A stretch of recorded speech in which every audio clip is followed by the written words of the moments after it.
You know what they say, come at the hour, come at the man, and he's done it time and again. Sikandar Raza with that 40 of 19.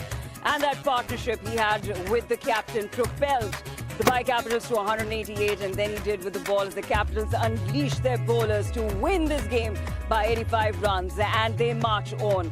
Now it's qualifier 1, where the My Emirates will face off against the defending champions Gulf Giants tomorrow in Dubai. Hello and welcome.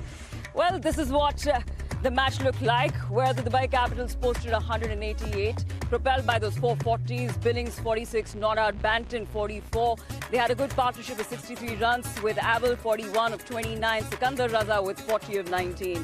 Well, Abu Dhabi Knight Riders, the highest they could get is 36 of David Willey. But look at the bowlers, Kuglen with 4 of 17. Now, those figures in an eliminator is quite the thing. Now, Zahir Khan with 2 of 25 and Sikandar Raza yet again with the ball, a gun all-rounder, and he's proved it again and again.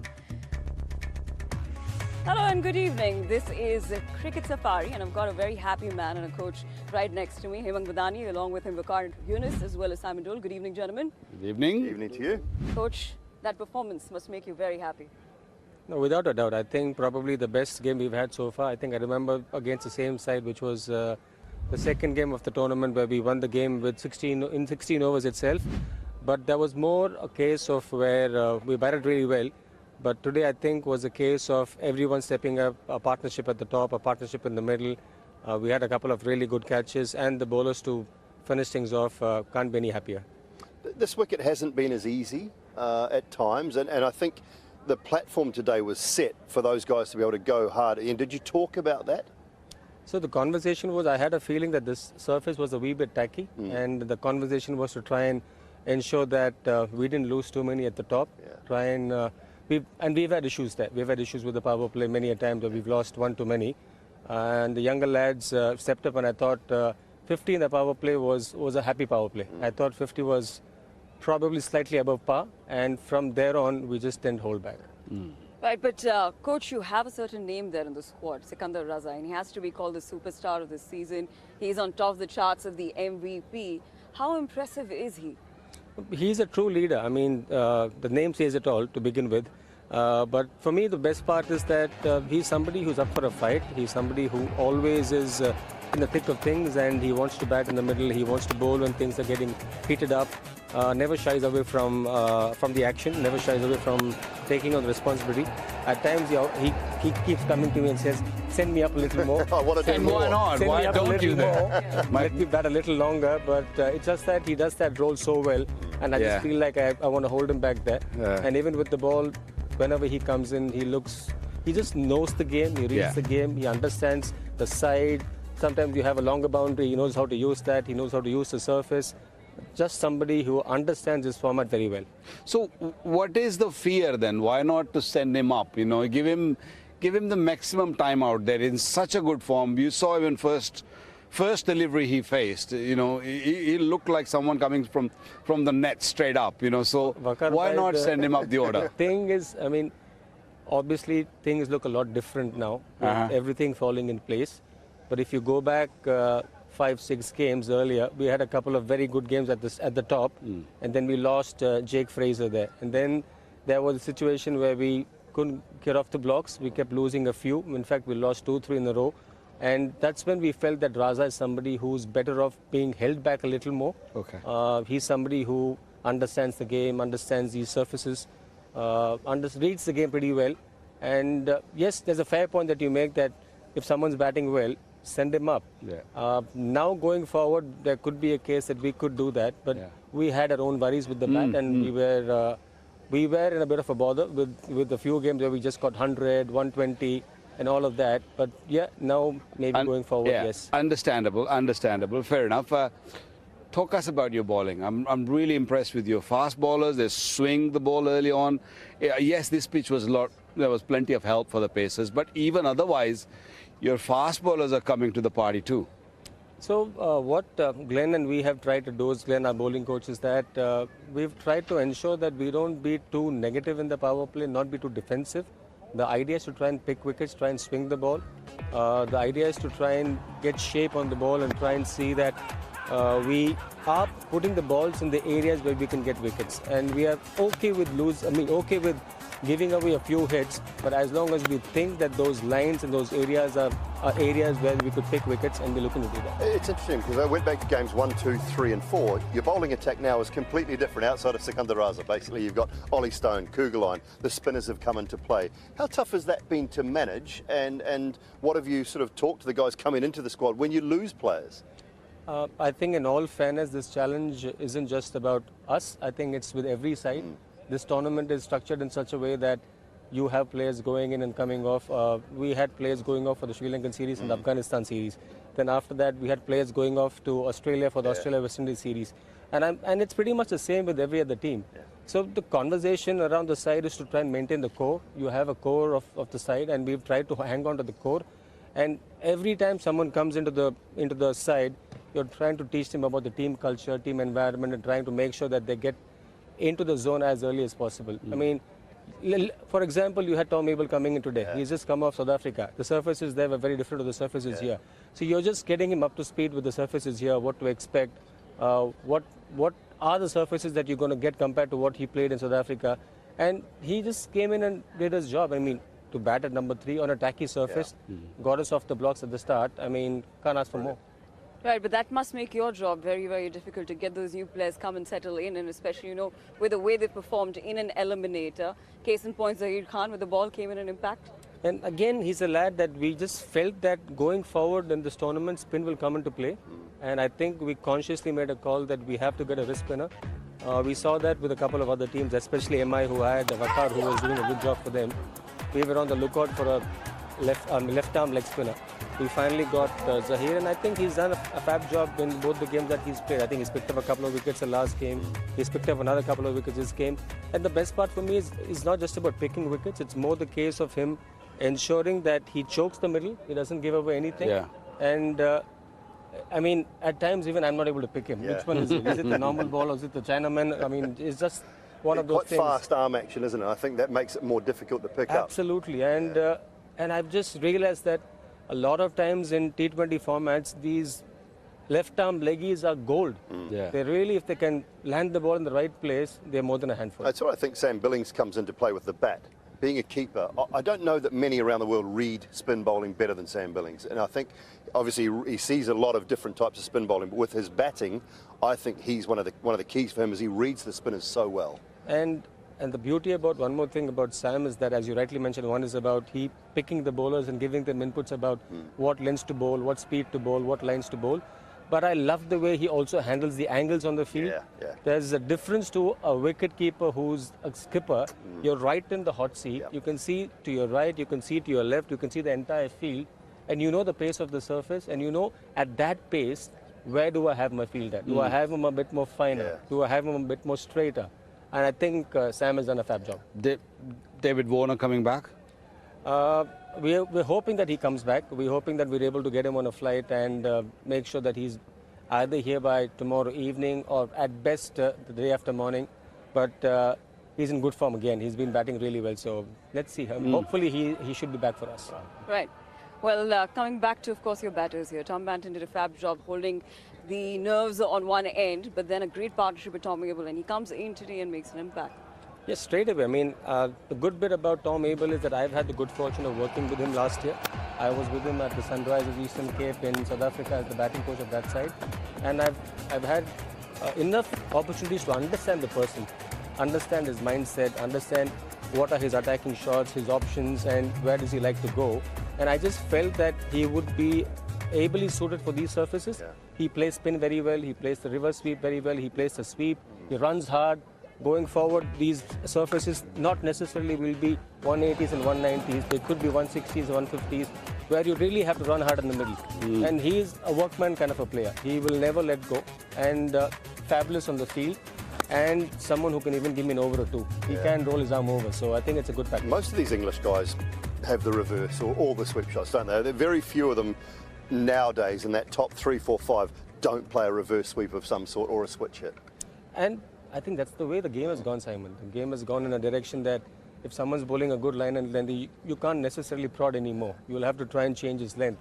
And we've always been taught as batters to change the length is either to step down or to use the speed. These are the two shots that you can use to change a bowler's length. And I think, as you rightly mentioned, A lot of the English lads used to sweep either ways, and it makes a massive difference. Right. You think you can win this trophy? You have got enough in the dugout? Bakar, the belief is there. Yeah. The belief is even more now. I think we are playing good cricket. In all fairness, the earlier few games we could have done better than what we did, and we were probably not up to our potential. But I think the belief is there. But I don't want to jinx it. I think, But who would you I think like let to me face in just qualifying? play. Let me just play the next one and then take it one Then step we'll at see. a time. But who would you like to face the qualifier to? It doesn't really matter. I mean, the way I see it is, if you want to win a championship, you have to beat the best sides, and whoever turns up on that given day, play your best 40 overs of good cricket and see what happens. Especially the way Sam Billings is definitely leading the team, just the way you mentioned. But the good part is that the captaincy hasn't affected the batter, Sam Billings. No, but I think he's somebody who's very smart and very shrewd. He reads the game well. He's somebody who takes his time. He knows the angles pretty well. And even if you look at this game today, the minute he came in, he took a few balls. He understood that the surface isn't something where I can tee off immediately. And then after that, he ensured that the left-arm seamers were taken down. He was always speaking to me saying that on a surface like this, I don't mind the left-arm seamer. They're going to bowl into the pitch, and I'm ready for that. All right, well, I wish you the best, and Thank you so congratulations yet again as you march on one step closer to the finals. Thank you. Thank the you best. so much Thanks for a lot. joining us. Thanks a lot, Hemang. Well, we spoke about Sam Billings, and he definitely led from the front. And it's time to get up close and personal with the man as he features in Noi Stars.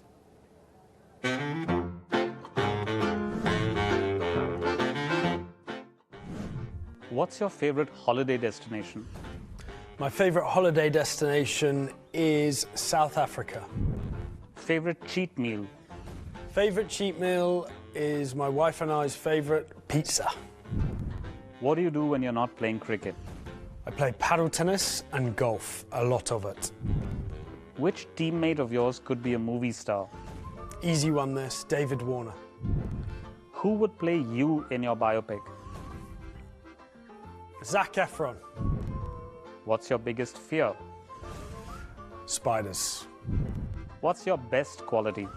Positivity. What is your worst quality? Worst quality. Disorganised. Who's your cricket idol? AB de Villiers.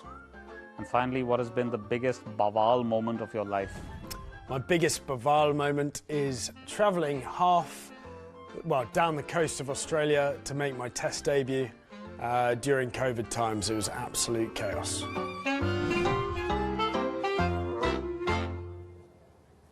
Well, a gun batter as well as a gun man, and some quirky choices out there, isn't it, Sam? Well, I mean, I'd rather Zac Efron play me in a biopic than Danny Morrison. I can tell you that much. Yeah. I don't know what that conversation's about there. With Danny's giving him some captaincy tips, Waka. Oh my God! Oh, that's not good news. Just move away, Billings. You're doing a good job now.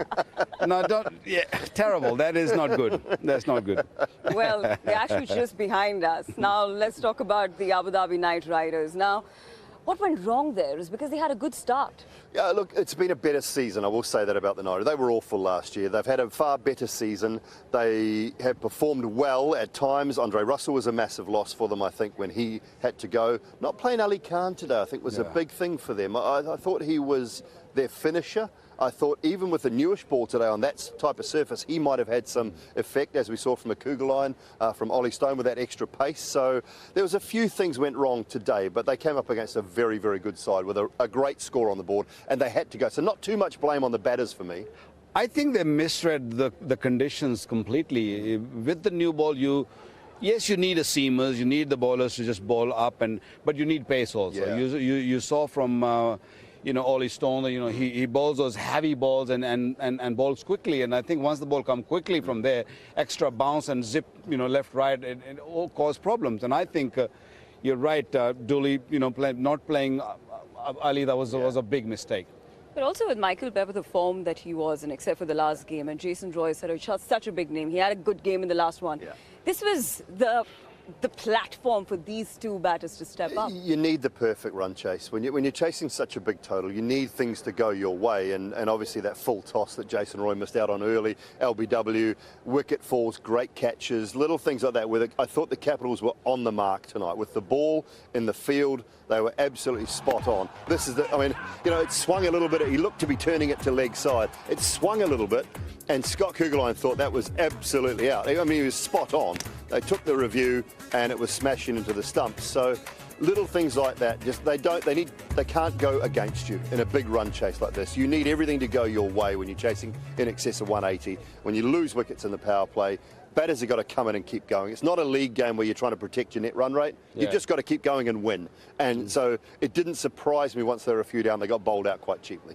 Indeed, 103 and 80 KR was back to the pavilion. And let me tell you, this is where they pack their bags as it's end of the road for them in Season 2 of the DB World ILT20. We shall take a break here, but you don't go anywhere as we discuss Qualifier 2 on the other side. And as we slip into the break, we've got Kyron Pollard giving us a lowdown on the season. And in any tournament, the first thing you want to do is qualify. And being able to qualify and qualify in the top 2, I think was fantastic. The guys were really, really playing some good cricket. And you just look at the last couple of games as a sort of blip in the whole package of it. But sometimes as well, you just don't want to be winning all the time, and then so you lose a couple, and these things happen. But the main thing is that finishing on top was good. We have 2 bites of the cherry, which we're grateful for. Hopefully we can do it in 1 and get to the final. Welcome back to Cricket Safari. Well, we have My Emirates and Gulf Giants playing in Qualifier 1 tomorrow in Dubai. One of them will march to the finals, and the other shall meet Dubai Capitals in Qualifier 2 as they get a second chance.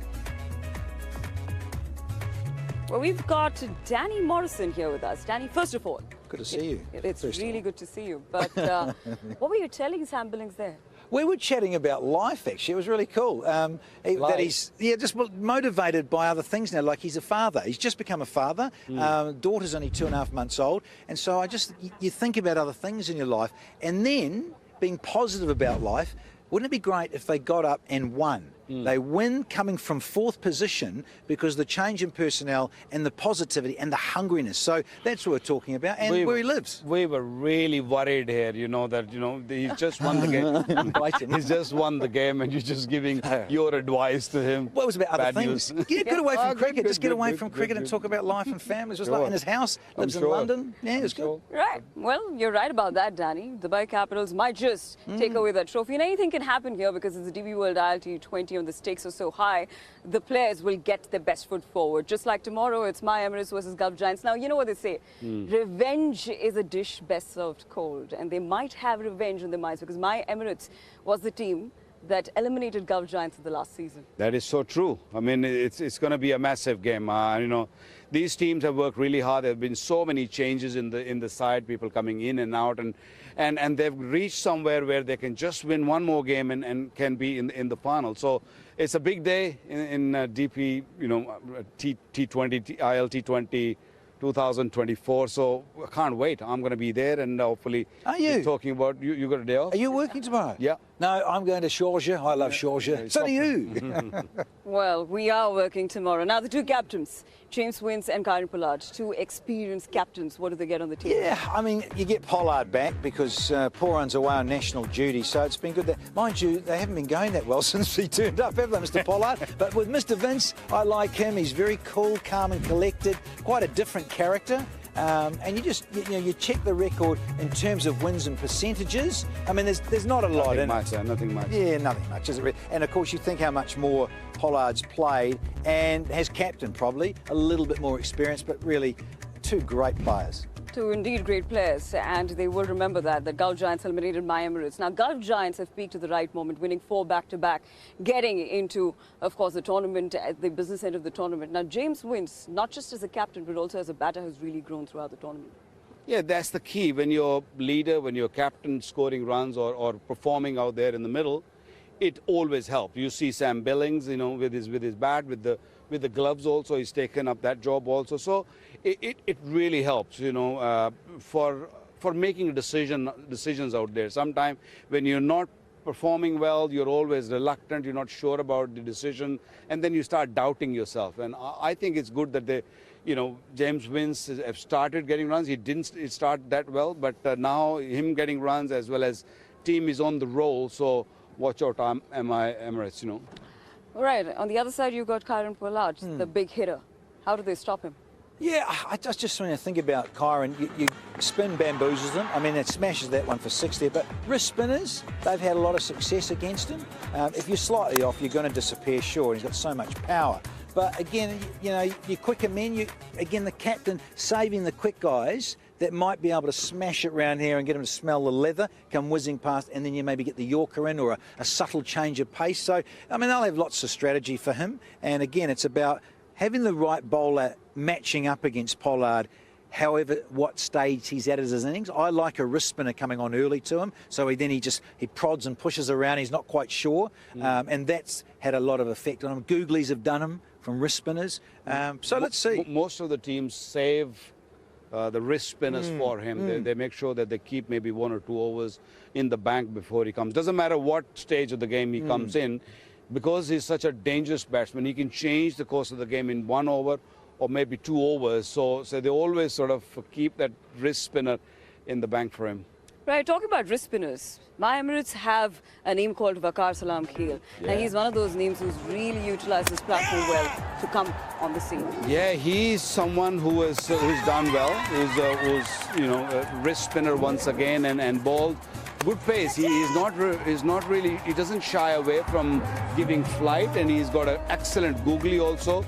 And Afghanistani players now, we see that they are really coming up and started performing. We saw today's Zahir tonight, and now hopefully we're going to see in the upcoming games that these are wrist spinners, right arm or left arm.